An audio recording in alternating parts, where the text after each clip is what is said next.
Hi, this is Pat McDonald, your host for Vote for Vermont, where our tagline is listening beyond the soundbites. Ben Kinsley is joining us today. Hello, Ben. Hello. Hello, welcome. And our guest star today, is Sue Minter, who is the Executive Director of Capstone Community Action. And Sue has been a guest on the show before in many different capacities, actually. And tonight we're talking about the impact on COVID on Capstone and its clients, and some of the key programs which Capstone is so well known for. I'm honing in because of COVID on the food and nutritional programs, community economic development, and community kitchen academy, which is one of my favorite things. And also Sue is going to talk to us about what's happening with Wheels on Warmth, Wheels for Warmth, which of course is a real tradition here in our county. And they've got a plan B, which we'd like her to talk about. So Sue, welcome to the show. Thank you so much for having me. Oh, you're welcome. Lots to talk about tonight. Could you tell folks a little bit of your background? Not that they don't know you, but just as a little reminder. Well, luckily, Pat, I got to meet you and know about you from our time together in the legislature, Yes. where I did serve for 6 years.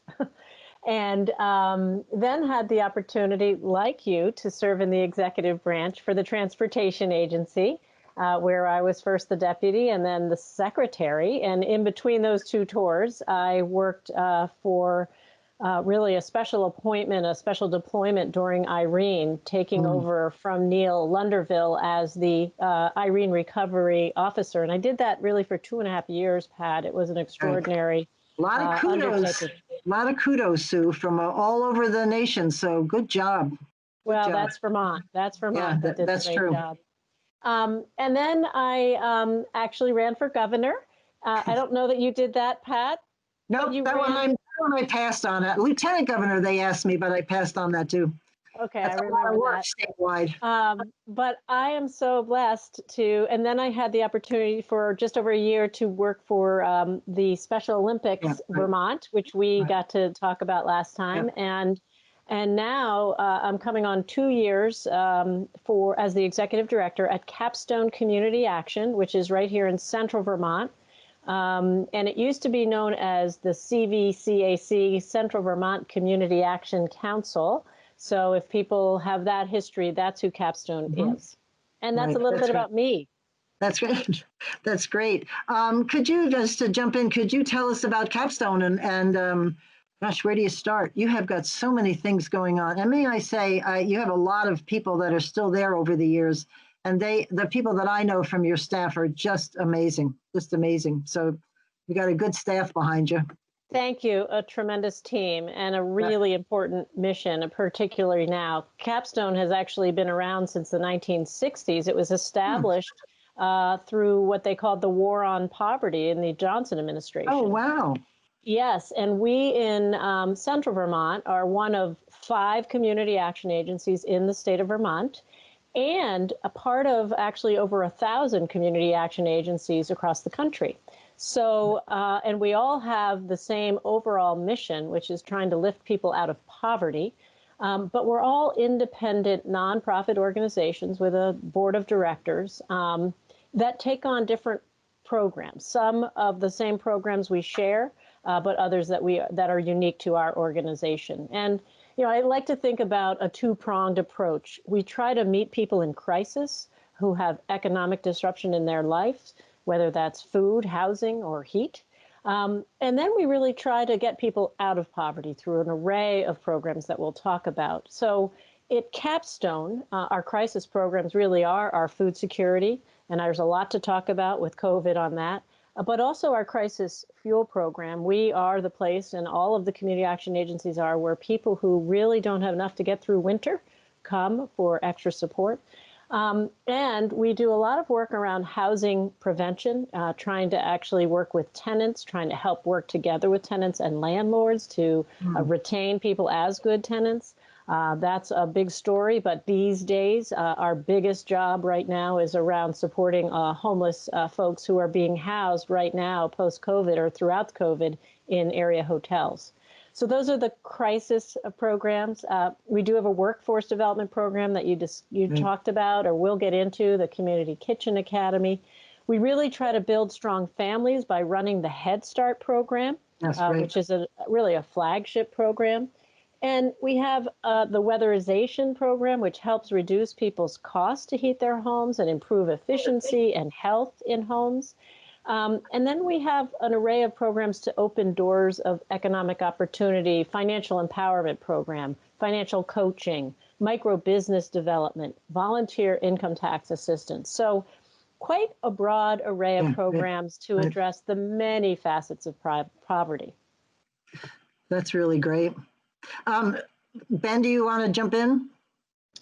Yeah, I mean, obviously, there's a huge array of programs that you deal with, and I'm sure that the focus probably has changed. Even the tools probably have changed a little bit with COVID, and how you approach that. In terms of like crisis management, and looking at housing and food insecurity, because those seem to be two big issues that are also kind of linked with the pandemic. How do you address? Well, let's talk about. You talked a little bit about the housing piece. Let's talk about the food insecurity piece. There's so many people that are food insecure right now, and it was already a large number before the pandemic, and it's an even larger number now. And you see these food lines that hundreds and hundreds of people show up for. How do you manage that? How do you make sure that everyone's getting what they need? Well, I think it's great to start with food security because, as you point out, we had an understanding that before COVID hit Vermont, 1 in 10 Vermonters were considered food insecure, and that can be everything from not having adequate access to food, nutritious food, or actually not enough food. But about 6 months into the pandemic here in Vermont, the University of Vermont did a survey, an analysis, and a research project and assessed that it became 1 in 4. Yeah, that blows my mind. But last week or 2 weeks ago now, the latest report that they just updated is 1 in 3. Oh. And this is what's happening around the country. And, we truly see it firsthand. We are very much, along with many other service partners, a front door to people in search of nutrition and food insecurity. And of course, food insecurity is economic insecurity. And it really relates to the economic disruption. But I want to tell you a story, if I could, about what happened in central Vermont through Capstone, and it relates to, you talk about crisis management. And I mentioned that I had the experience after Irene, where I had, at the beginning of that disaster, I was working at the transportation agency, and I really learned about crisis response, and I learned about incident command systems. And because of that experience, in the first week, I reached out in central Vermont to a huge network of our service providers, Downstreet Housing, the health department, the mental health agency, our other food supports, the Central Vermont Home Health and Hospice, the hospital.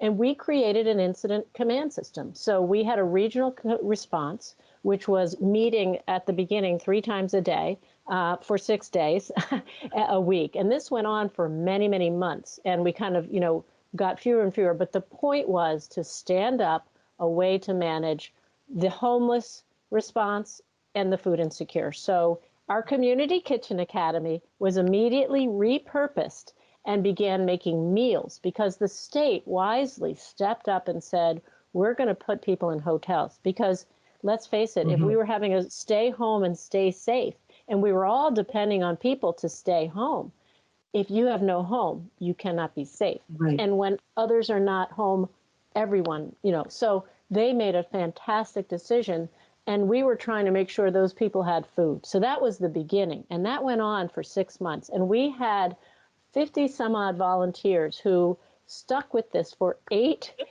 months. They distributed meals that we produced, and then we partnered with Salvation Army in Barrie, with Enough Ministries, with Gusto's, with Morse Block Deli, to get all of the 3 meals a day to 300 people Wow. guests of these hotels who were formerly housing insecure and homeless. And the total distributed by volunteers was 81,000 meals distributed. So oh my God, Sue. it was an undertaking. And because we had the structure, the incident management system, we really were able to really stand up a success.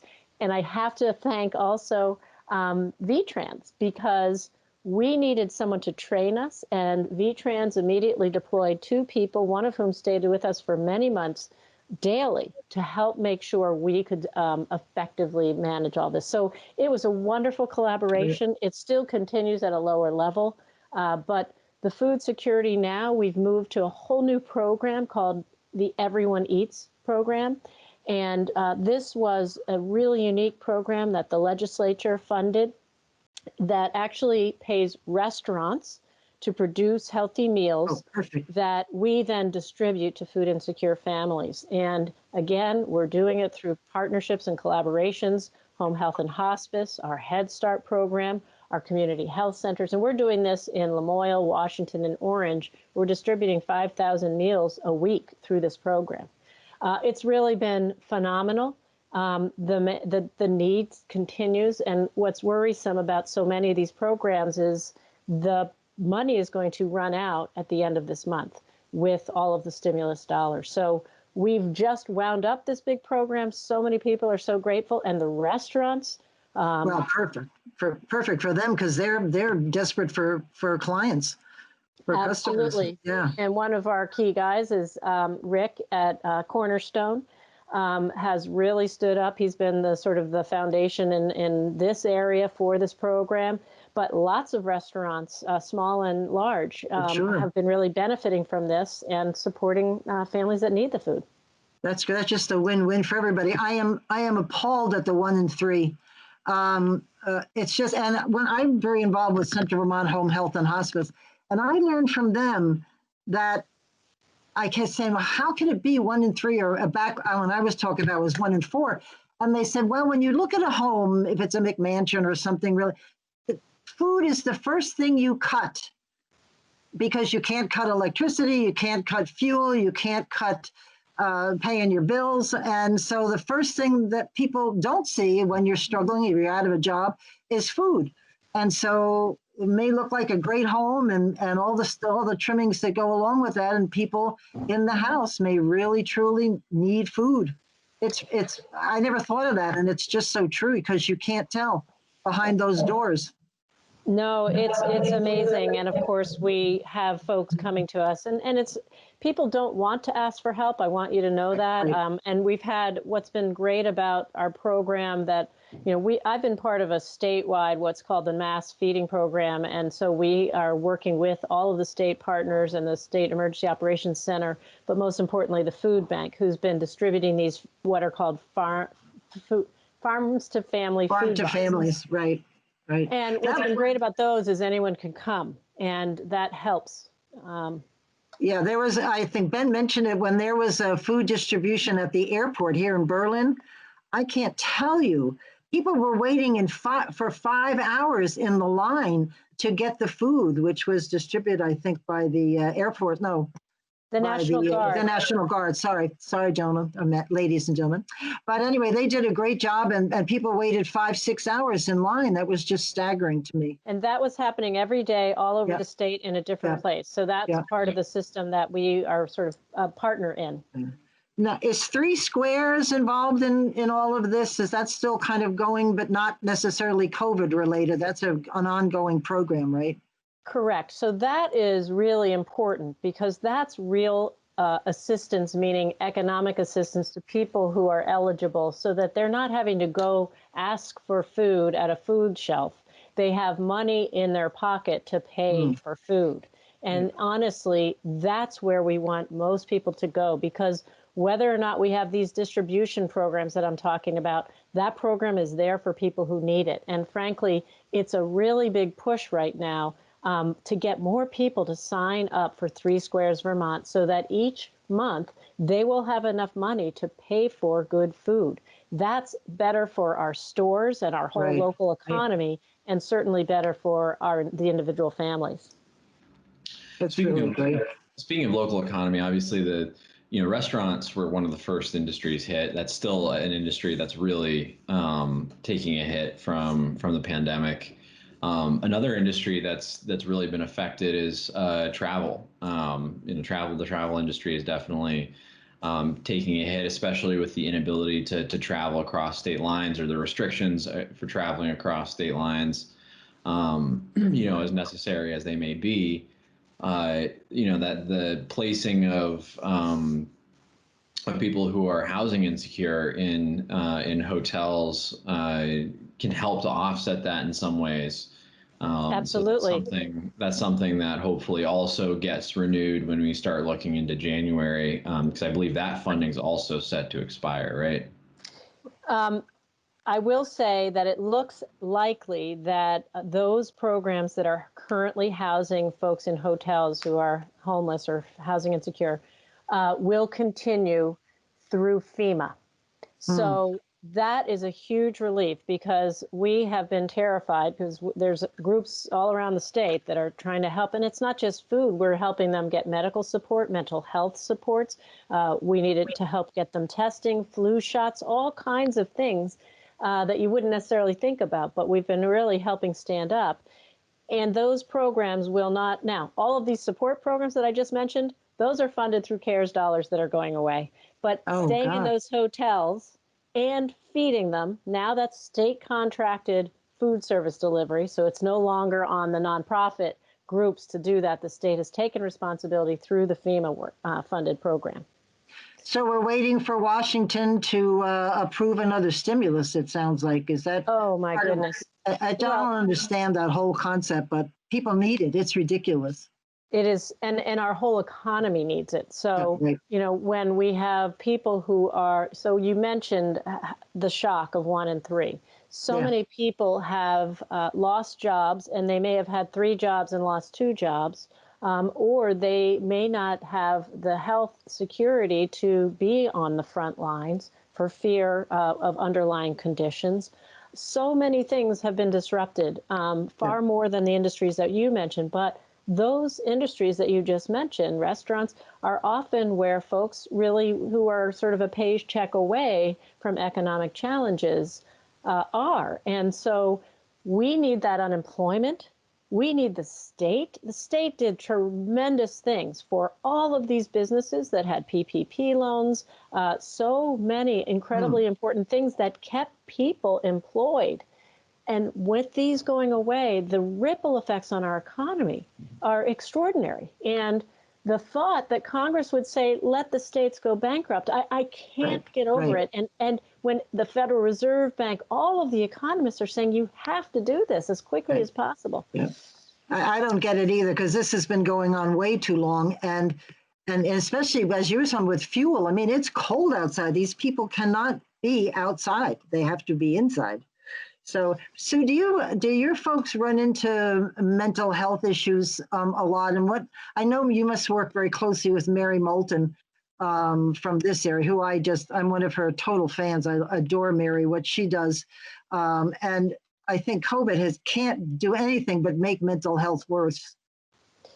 Well, you're absolutely right, because it's really traumatic, and just the stress of the uncertainty of not knowing if that unemployment check is coming, of not knowing if we're going to have to close down even further and the job is no longer available, of not knowing if the food that was being distributed is still going to be available. That's stress. But of course, yes, I think the mental health challenges that we are facing are really, really intense. And Mary is a gift.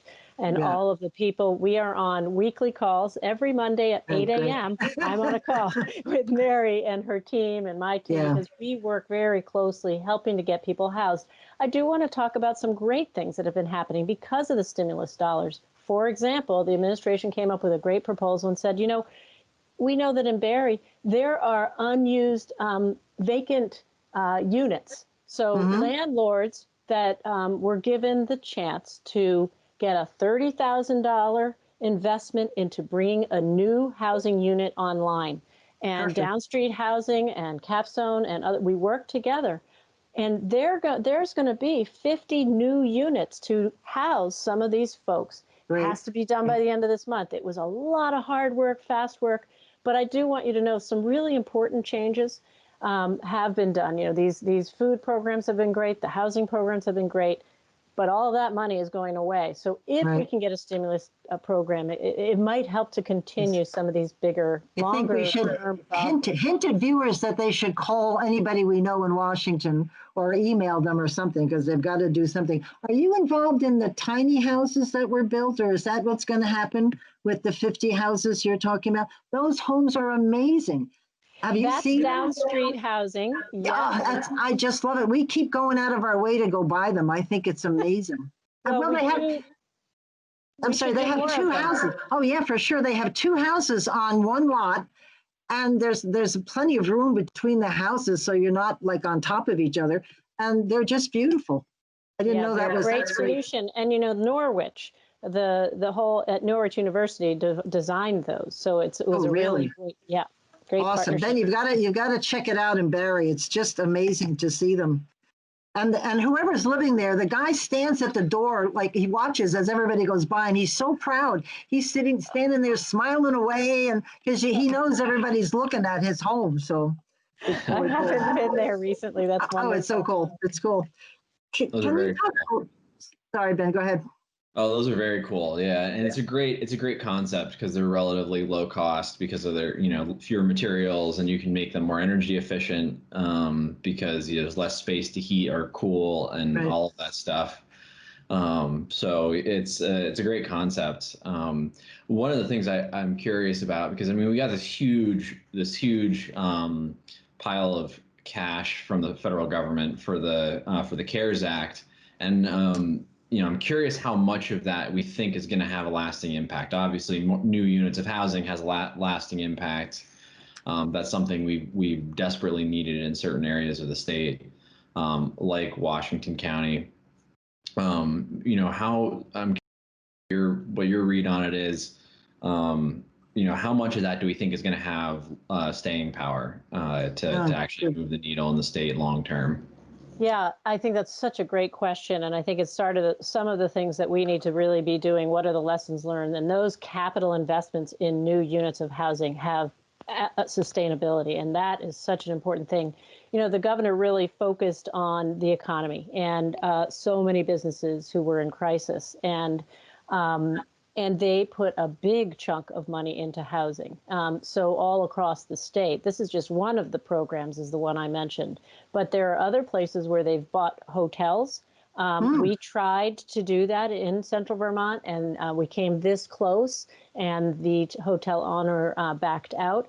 But the idea for longer term, better housing is a shelter that is not just a warming shelter in winter, but a place where we can do what, folks who are homeless have needs for mental health support. They need job counseling. They need transportation services. They need counseling to get into a home. And so what we have is a vision for much bigger than just shelter.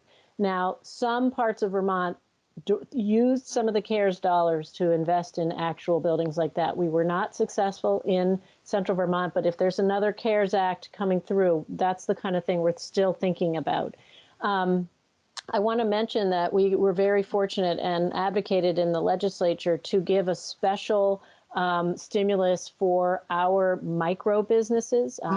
Capstone runs a micro business support program. And when you think about what do we need to get out of this recession or depression, whatever it is, it's about starting new businesses. And for people who are facing economic despair, and if they can start new business and get out of poverty, that's what we're trying to do. So we start these businesses, and many of these businesses are sole proprietors, and they couldn't access the other programs that the state and the feds had put forward.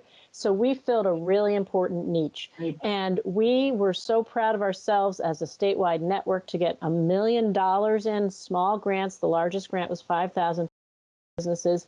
We used it. We did it so quickly. They then gave us another $1 million, which we did in 3 weeks. So, I mean, the need out there, it's insatiable. So whether that's the same kind of longevity as a new housing unit. Not exactly, but the truth is, if that business dies, to get it back is so hard. So to keep them sustained, which I think the majority of the money the CARES Act has done has been on housing and keeping businesses surviving. That's great. Yeah, that's a key piece because some of these businesses can operate seasonally, and some of them can't. So, like a great example of that is gyms, right? If you have a workout facility or a gym, and you can kind of do outdoor stuff during the summer, you can bring your equipment out in the parking lot. You can do stuff outdoors. That gets really hard this time of year when it's 30 there's a degrees lot out. of business that are seasonally impacted. So it's that having that bridge to get you through until April or May when you can go back outside and do some of those things is, I think, really going to be tricky.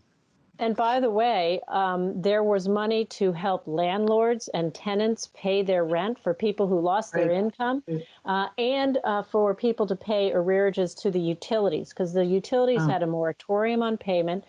There's an eviction moratorium, but these landlords still needed. So some of the money went towards those very critical needs as well. That's great. That's great. Yeah, there are some things you don't think about like that, like the landlords. I wouldn't have thought about that.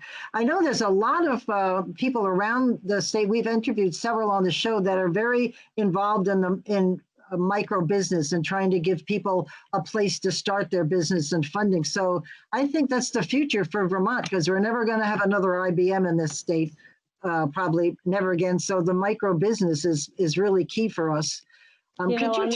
Yeah, go ahead.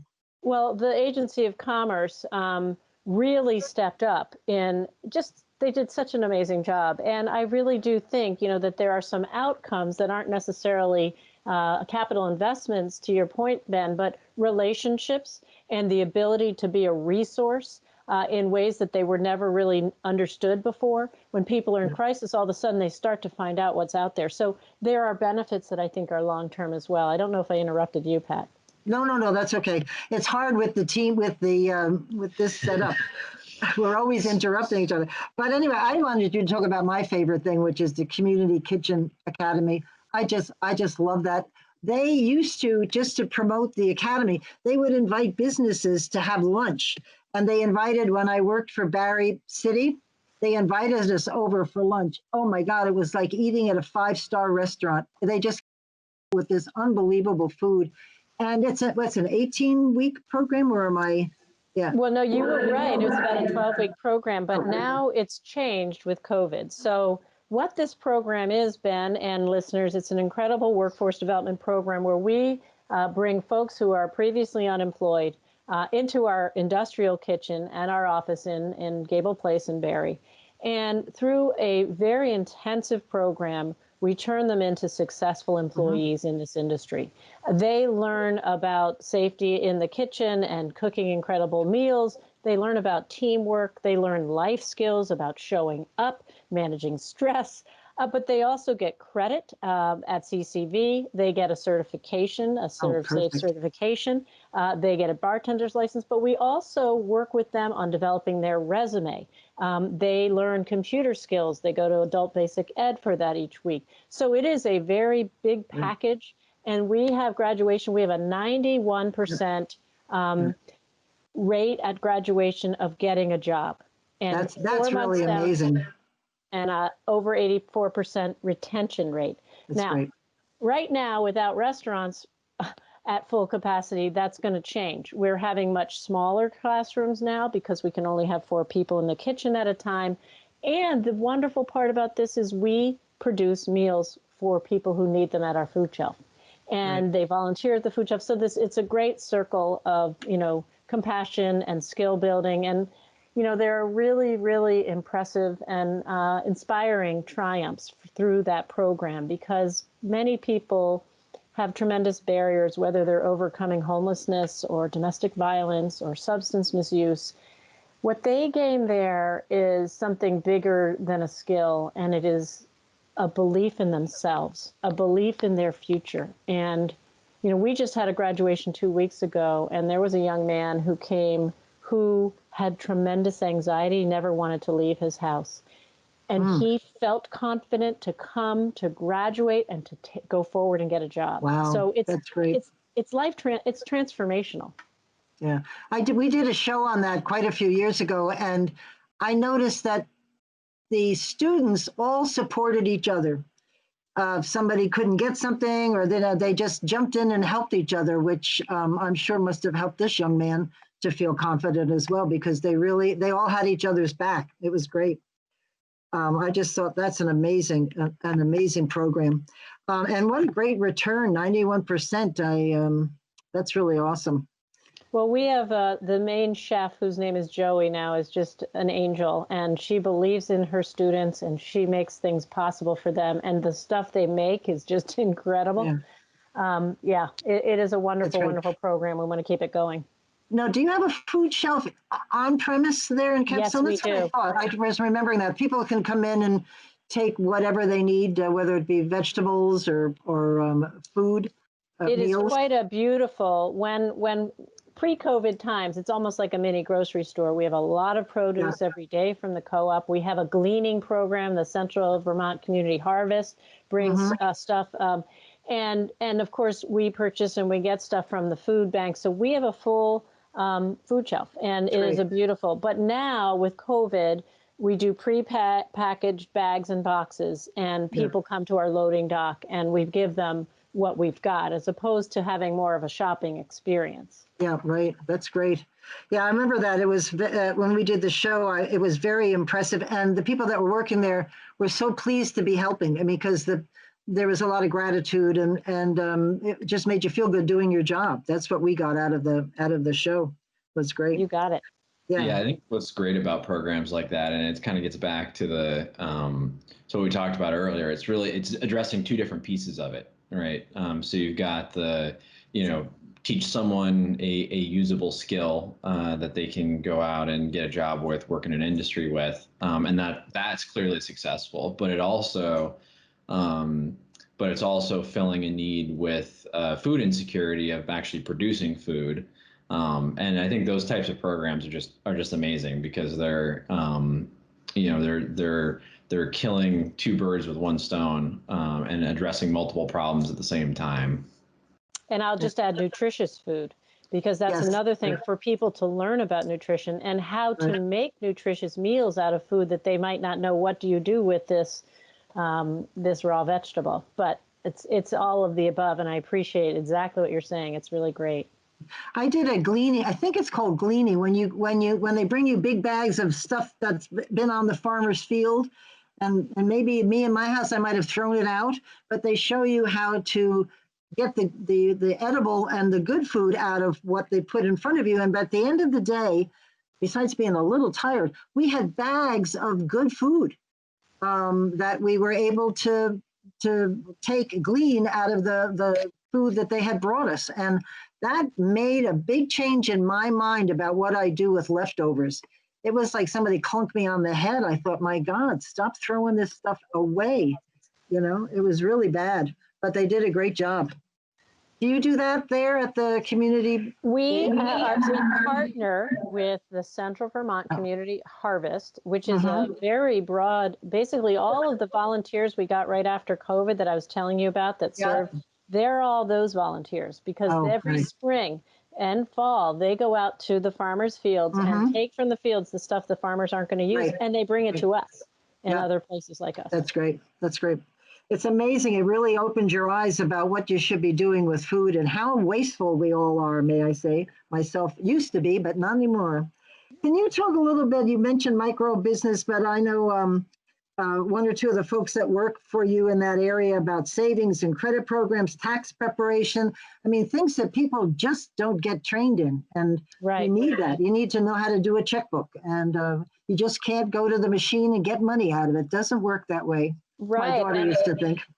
The checkbook in and of itself, you learn how to write a check. Well, but the checkbooks don't even really exist for the most part right now. Well, that's true. Most people don't even use. So, but the point is, you never learn that skill, that essential skill. If you have never grown up with someone who modeled fiscal responsibility, how are you going to learn it? So we bring people to with money coaches, people who they feel confident and trusting to be able to talk about their financial challenges, to be able to learn about debt, to put money into savings, to establish credit, to learn about their credit rating, to learn about how to borrow money and get a car. And we have incredible stories of people coming to Capstone, meeting for over a period of years, sometimes weekly, and going from homeless to owning a home. And honestly, it's so empowering for people to realize, oh, this is how it works. They don't know how to budget. They, just the basic skills. And it's very, very important. Thank you for recognizing. I love that program. Yep. The volunteer income tax program will be starting back up again for helping people who need help filing for their income taxes. We help over 1,800 people in Central Vermont. That's great. You know what I like about, there are real people in your lobby waiting to meet somebody. You really have a connect with the people you serve. Which I think is, I've walked in there so many times, and people start to talk to you, sit and wait for somebody you're meeting, and they're glad to be there and glad that you have all these services for them. I have to tell you that our building isn't open in that way now. It will be soon, I'm sure. It can't be because of COVID. Yeah. And our programs continue. We're doing everything remotely and safely. Hopefully, by the time the tax season is really upon us, we'll be able to bring people in. We're creating safe spaces for that. Yeah, that's good. What I think is so, we talk a little bit about financial, financial literacy, and that's something that, it is so critical in a lot of ways that we don't think about. Like building credit is a great example, because if you're not thinking about that early on, you can really get yourself in a situation where you can't buy a car, or you can't buy a house, or you can't, regardless of what your income situation is, your credit situation may not allow for that. That's right. You may not have the savings for that. One of the things, my dad's an accountant, and one of the first things he made me get a credit card in high school, and I didn't realize at that time how important that was, but 5 or 10 years later, when you've got a credit history of, I've been paying a credit card bill every month for, 5 years, and you go to buy a car, that matters. Mm-hmm. Absolutely. And I will tell you that more than you think it does. Yeah, that's exactly, well, you've learned the lesson. And, when I heard a story of a woman who's, tried to buy a car, they were making her pay 20+% interest. And then she realized if she got her credit rating down, which she did, then she went back and got the car at 12%. And it mattered. That's great. So I don't want to run out of time before we talk about what you have in mind to sort of replace Meals on Wheels. So do you want to tell us what you're up to? Yeah, Wheels for Warmth. So yes, thank you so much. I do want everyone to know that this is a very important year for our Fuel Your Neighbors campaign, which is the funding we have to help people both to pay for food at the food shelf and all of the meals programs that we were just talking about, and our crisis. We do have government program, federal money to help very low income people with their fuel bills, but they only get one assist for a season. And you have to be certain eligibility criteria. We raise money so that everyone who comes to our door who needs help gets help. That's our goal. So every year we get started with this, with the Wheels for Warmth program. And as you know, tens of thousands of people in Central Vermont get tires. This year it was not safe for us to have that. And as a result, we really have started our fuel season $30,000 less than we were last year.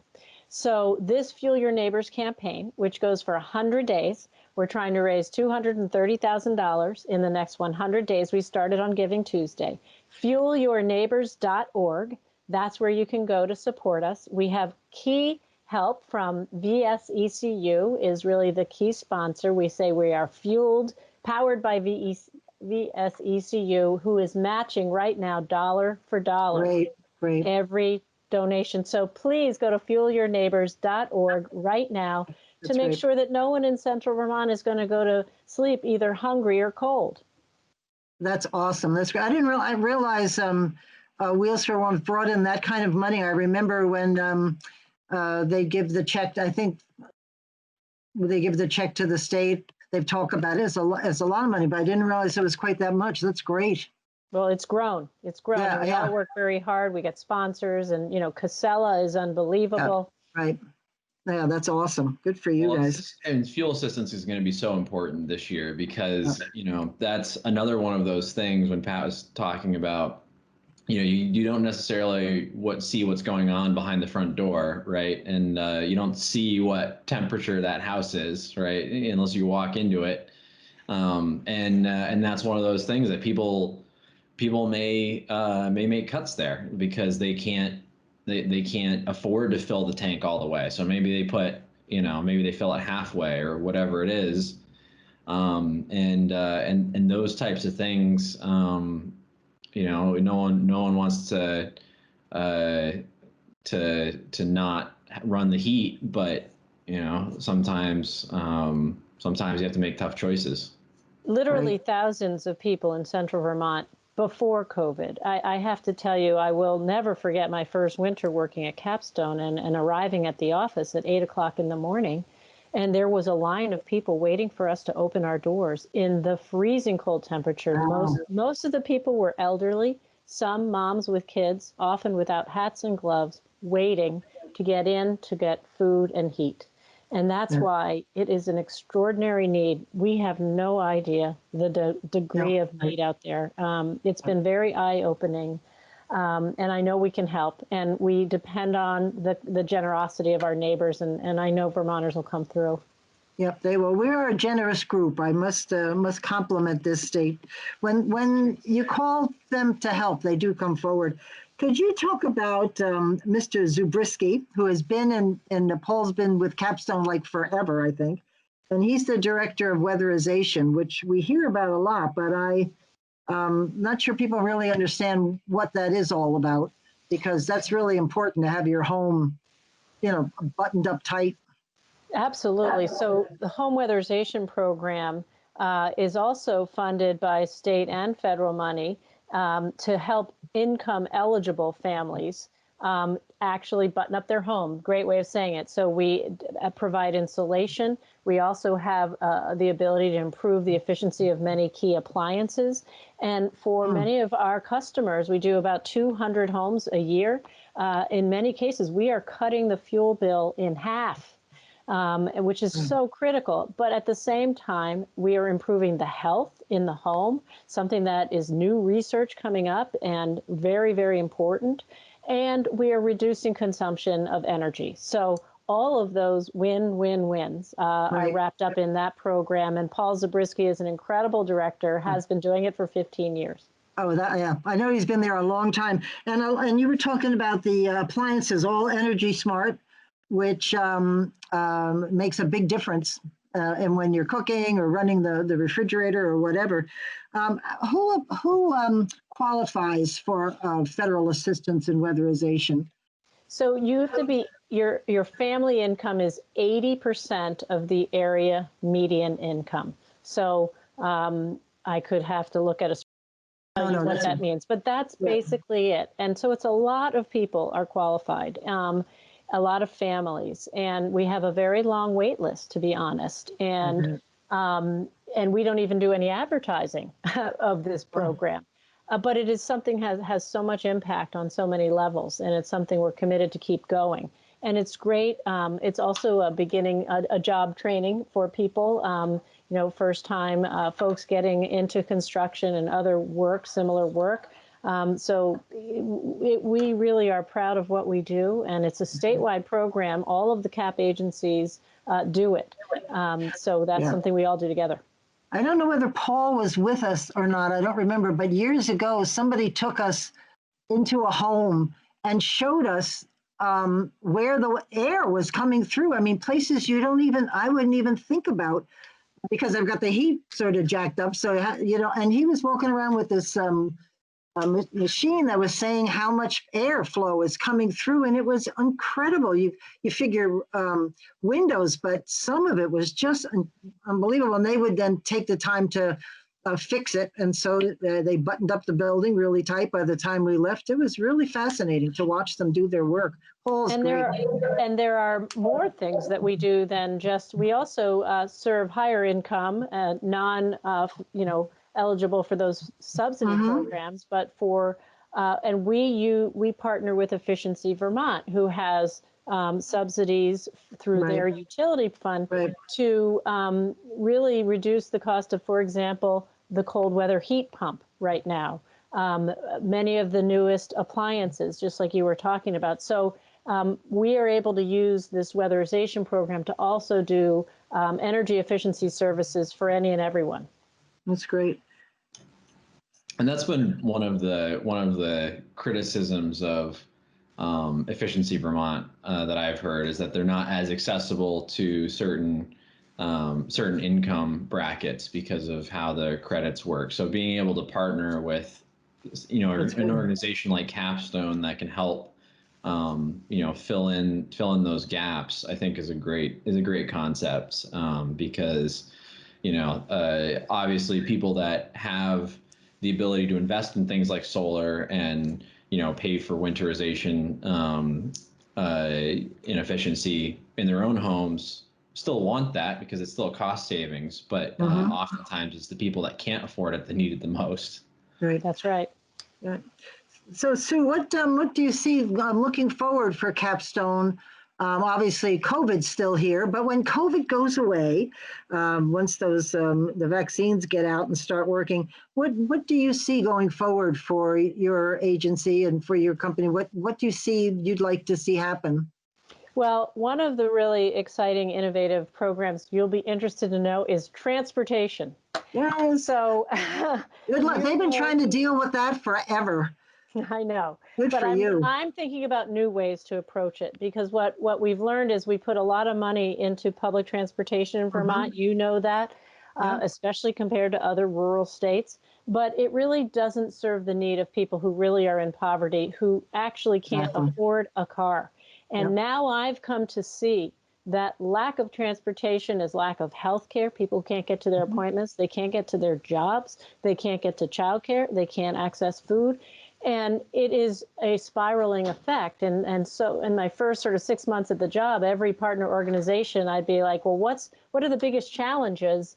And everyone would say transportation. But they said, but I throw up my hands. It's too big. I can't solve it. And you can understand this, Pat. I can't have spent 20 years of my life working on transportation in Vermont and just say, can't worry about that. Right.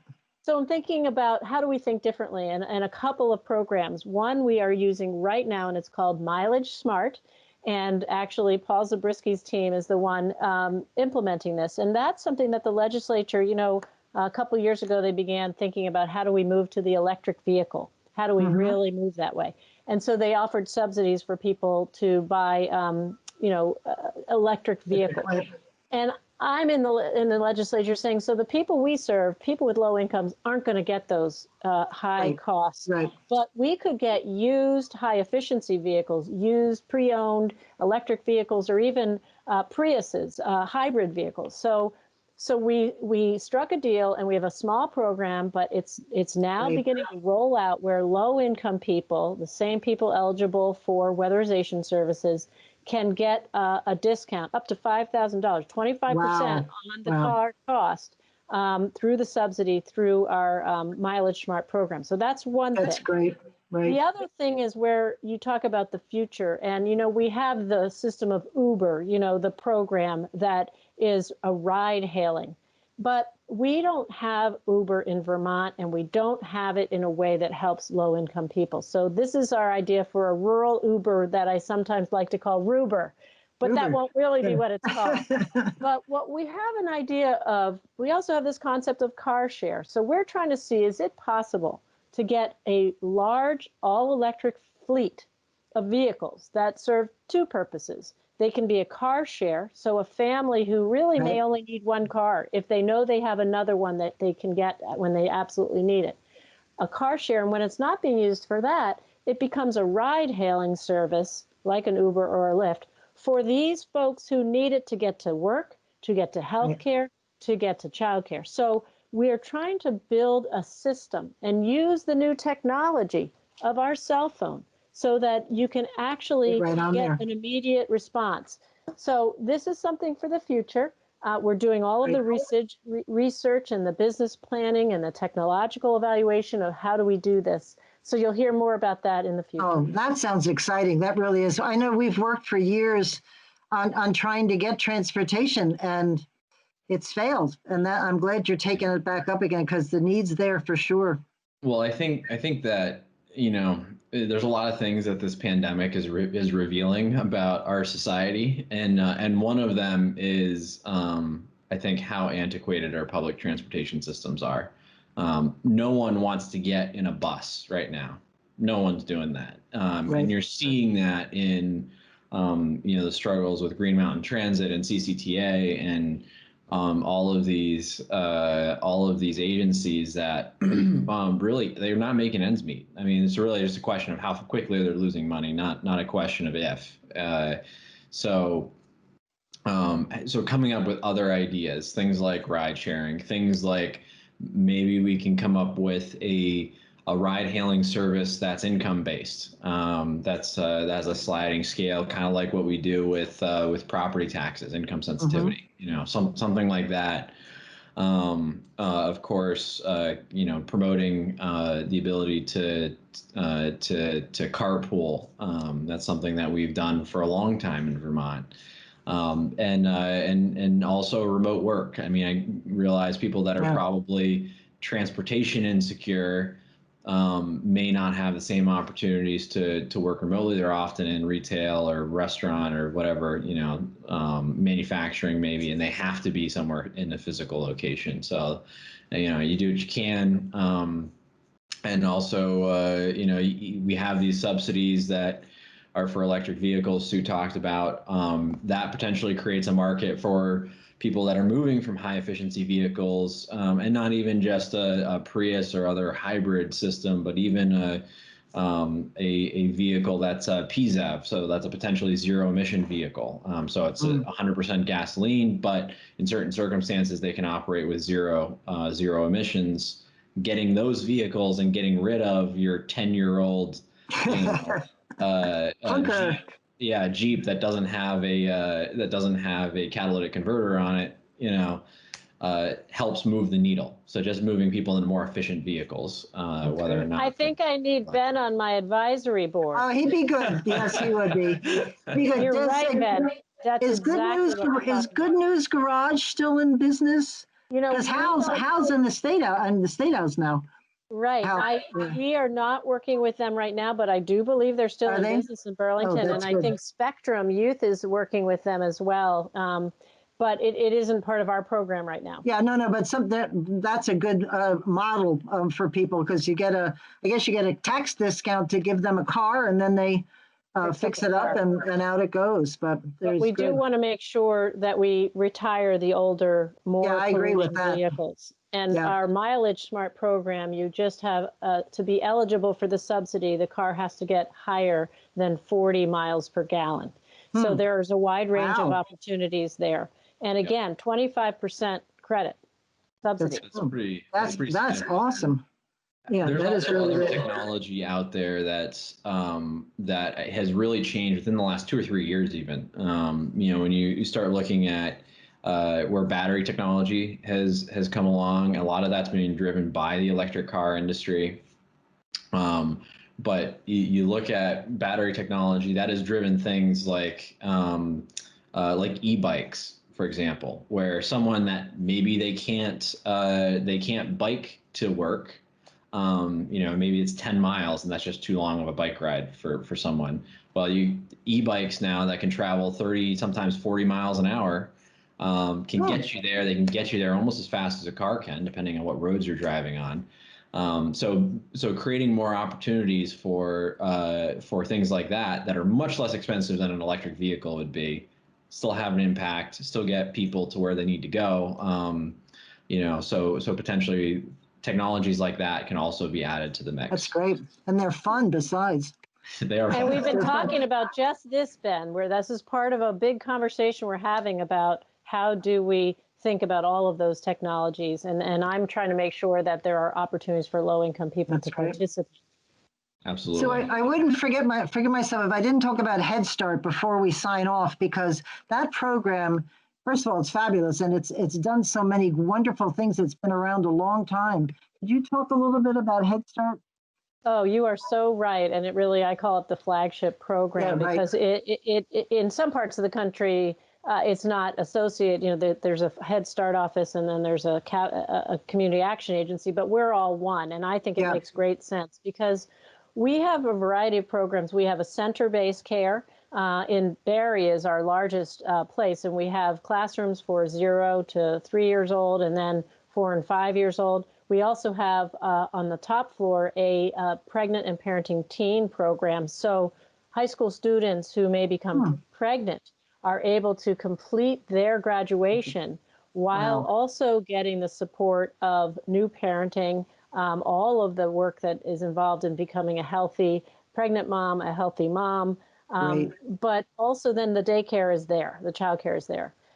So that's one thing that we're really 0 to, pregnant and parenting all the way to preschool. But we also have home visitors. So for families who don't choose to come to a care, and I'm going to tell you that for some of the most amazing stories of growth and resilience come from those home visitors who every week they are visited in their home with toys and activities and developmental appropriateness. But we also have a connection with the mom to deal with any number of challenges, domestic violence, health issues. And so we really provide what they call wraparound services to really help folks get on their feet. And we help them access all of our other programs. We also partner with the public pre-K, and we also partner with private childcare. So there's a whole array of ways that we help families and kiddos who are really at risk. And it is a wonderful, wonderful, and a very important program. You must be struggling with parents with children, school-age kids, to be all home and having to deal with the computer and learning remotely. Do your folks get involved with that to try to put that in perspective and help them through that nightmare? Oh, absolutely. And, early on, especially in Lamoille, where we have really faulty cell service, we got involved with a community partner there to make sure every family had cell phone technology, had a hotspot, so that they could. And we committed to being in touch remotely with all of our families. We brought them food, we brought them activity packs. This is when we were stay home, stay safe. So we stayed connected. But that connection, the mental health challenges, I mean, I can't imagine, my kids are grown, thank goodness, because how I see moms who work full time, and you always have to be a super mom. Now you got to be a super duper mom because you have full time, you have kids at home that you're basically homeschooling. I don't know how this generation is doing it, but for our families, many of them are single moms. Many of them are managing through other barriers.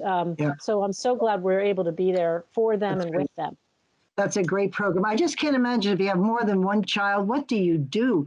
We need help. I keep thinking, you have 2 and 3 kids. How many computers can you have? Oh my God. I've heard amazing stories. I'm sure they're very resilient. That's sure. We've only got a couple minutes left, but Sue, can you give us in 30 seconds, tell us what the most important thing for our viewers to take away is?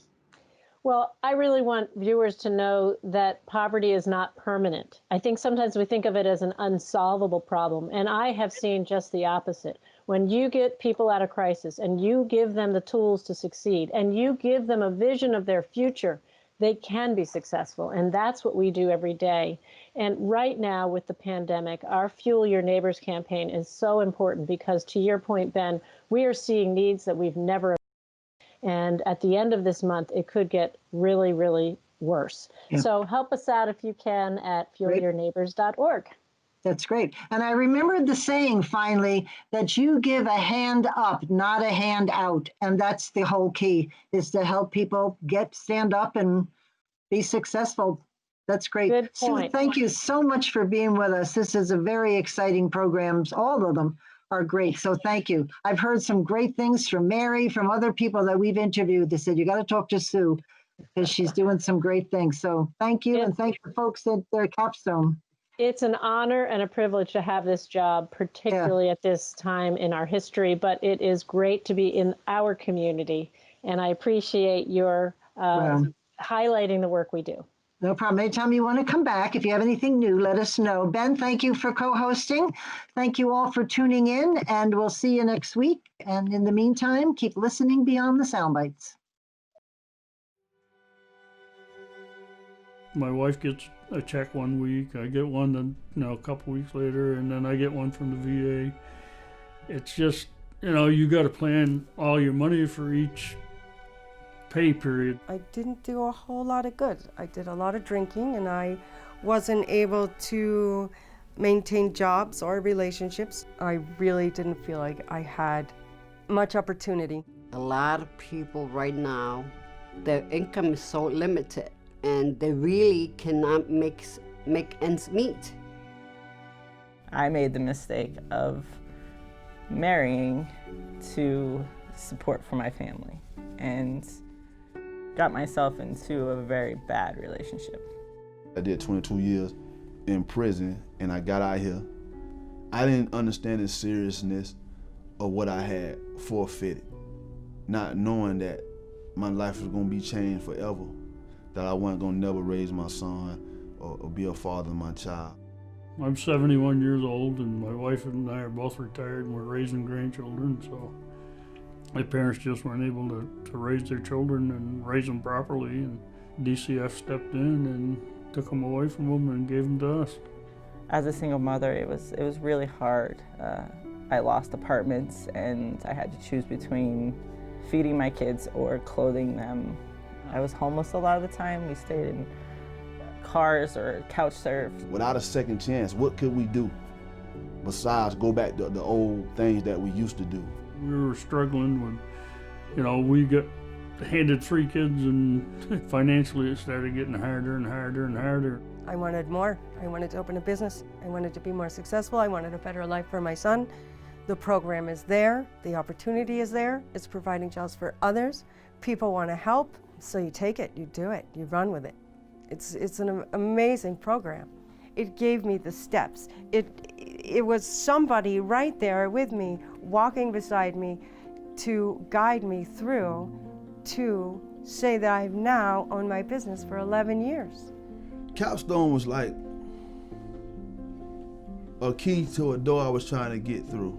They orchestrated the right moves and made me see that, okay, I can do this. I can be a cook for real. Whether it is the food shelf or the cooking class or help with the taxes, there's hope. Capstone is my foundation of support. When they did our furnace, they told us it would save us about half of what our fuel was the prior year. I'm relieved that I'm going to be able to do more with the grandkids. I've come a long way, and my children have seen it, and there's plenty of opportunity. And that's really what Capstone has done. I mean, isn't that the American dream, really? To go be what you want and do what you want and be successful and be happy in your career. And Capstone's given me that. I had hope to get out of prison, and I made it. I had hope to make it up here to Vermont. I did it, I hope to get a job. I got it, Capstone giving people a way out of difficult situations. I say empowerment quite a bit because they do empower you to be better. And Capstone has always been that stepping stone for me to get to that next level of confidence. I'm able to do so much more and help so many people because of Capstone. I am president of Policy Council and part of the Headstart program. With what I started with, which was not much, except for the desire to have my own business, that I was able to get that help, receive that help. It's fantastic. Team is a team of things working together to accomplish one goal. And that goal is, you know what I'm saying, that to live and to have better, and to want better, and to do better. You can't do that without a team.